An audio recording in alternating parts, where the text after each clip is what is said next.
Loro maling brown pit sing gelek telek target nang sawah-sawah nduk Lamongan kasil dicekel polisi. Loro karone kecekel sakmarine sikile dibedil petugas. Pelaku sing kelebu residivis iki wis ping selawe nyolong brown pit nang daerah Lamongan ambek Bojonegoro.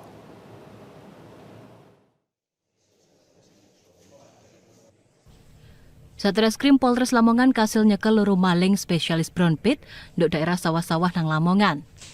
Loro pelaku yaiku S, 35 tahun warga Desa Pasiman, Kecamatan Burno, Bojonegoro, ambek NDY, 23 tahun warga Desa Sidomukti, Kecamatan Modo Lamongan, dibedil sikile, poleng lawan tepak kapene dicekel petugas.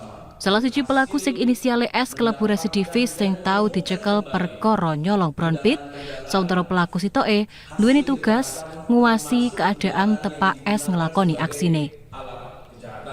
S keijir 3 tahun iki wis ping selawe gasak brown pit sing ditinggal wong tani ngarep sawah. Duk tahun 2026 iki, pelaku wis ping 5 ngelakono aksine di daerah Lamongan. Teko tangane pelaku, petugas kasil ngamano 5 brown pit ambek 3 kuncite. Petugas sing nguber 4 pelaku liyane sing kelebu komplotane S. Zulkifli Zakaria, JTV.